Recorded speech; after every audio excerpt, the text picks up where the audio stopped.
You in the back there, thank you. So this next song has a little story that goes along with it. When I was just coming up as a singer-songwriter in Southern California, one of the gigs that I kept getting called to play was at weddings. And I was playing like my little love song while the bride was walking down the aisle. Or maybe after the wedding, during the first dance, I'd be playing one of my songs. There for a while, I was just thinking about growing out a mullet and going for it, being the wedding singer. But anyways, now, so this next song, the story that goes along with this, I got this phone call from some area code that I didn't recognize. I picked up the phone. This guy's like, hey, is this Tyrone Wells? I'm like, yeah, this is Tyrone Wells. Who's this? This guy's like, my name's Eric. I'm calling you from Utah. I'm like, what's up, Eric from Utah? He said, check it out, man. You have this song that you wrote, and it's like me and my girlfriend. It's our song. And I was like, well, thank you for calling me from Utah to tell me that. That's nice. And he's like, no, the real reason I'm calling is because I thought it would be awesome, man, if you could play at and I thought he was going to say my wedding, but he didn't. He said, I thought it'd be awesome if you could play at my proposal. And I was like, wait, what did you say? He said, I thought it'd be cool if you could play at my proposal. And I'm like, I've never actually done that before. What do you want me to do? He said, I just thought it'd be so cool, man, if, like, when I went down on my knee, if you, like, appeared and started playing. And I laughed. I'm like, really? He said, yeah. So we talked about it for a while longer, and finally I'm like, this is too weird and cool to pass up. I'm in, let's do it. So he flies in from Utah to Southern California, and we stage this thing on the Balboa Beach. There's a pier that goes out from the beach, and at the end is a restaurant called Ruby's. And so he's like, meet me at the pier at such and such a time. He said, look for a dude in a suit. I'm like, all right, look for a tall, bald guy with a guitar. He's like, right. So we met on the pier, and he's like, okay, Tyrone, this is what's going to happen. We were both like kind of nervous. He's like, you're going to go down at the end of the pier. There's a Ruby's restaurant. Hide in the Ruby's restaurant. Look out the window. When I go down on my knee, you got to run out there and start playing. I'm like, all right, cool. So the stage is set. I'm in the Ruby's restaurant looking out the window. His girlfriend, her name is Deborah. Her parents are in on the whole thing, so they know what's going on. They told her that the family's going to like a musical or to a play. So they get there and they're like, hey, we're early for the show. Let's take a stroll down the pier. She's like, okay, totally clueless. So they start walking down the pier, and I remember I was in the Ruby's restaurant looking out the window, and I could see Deborah walking toward me. And I remember my hands were all sweaty. I'm like, this is the weirdest gig I've ever played. I was kind of nervous. And anyways, I could see that she has not seen Eric, but Eric has seen her, and you can almost see this guy's heart beating out of his chest as he's watching her walk toward him. And then she sees him and flips out. She runs toward him. He goes toward her. He goes down on his knees, holding onto her hands. And I'm in the Ruby's restaurant. If you hit pause right there in the story, I'm in the restaurant. There's a family of 5 eating like burgers and fries right here next to me. And we're all looking out the window. I'm explaining to them what's going on because I was kind of in their space. I'm like right there looking out the window over their head. And so anyways, I'm like, okay, here she comes. It's got to be her. All right, okay, he's going down his knee. And I'm just watching. I was kind of transfixed in the story. I'm like, this is awesome to be a part of this. And all this time starts going by. I'm like, this is really cool. And then it dawns on me. I'm like, hold on. I'm supposed to appear. And so I throw open the door and I start sprinting toward them because I was afraid I was going to miss my moment. And I think from Deborah's perspective, it was all overwhelming because it's like, why is Eric at the end of the pier from Utah? And then I know she was like, why is that tall, bald guy sprinting at me right now with the guitar? And I tried to be cool and collected, and I start playing the song. And she mellows out because after all, it is their song. But the worst part about this story is that she said no.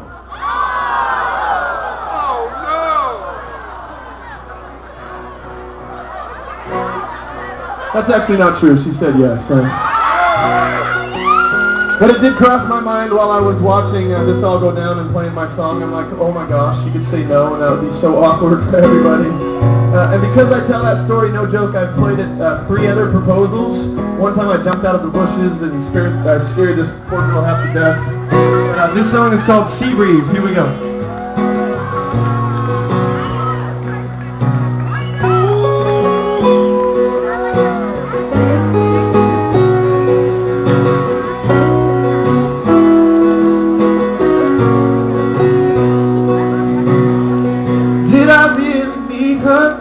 Was it just a sweet dream that lingers in the morning like a melody over and over all through the day?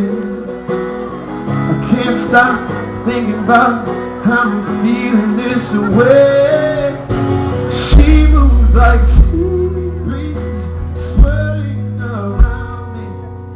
The fragrance that she leaves hangs in the air, soft like a wind star. She's calling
hangs in the air. Oh, she moves like Seabreeze, swirling around me. The fragrance that she leaves, wings in the air, soft like the rooster. She calling me to her. These eyes have seen the most beautiful to me. These eyes have seen the most beautiful to me.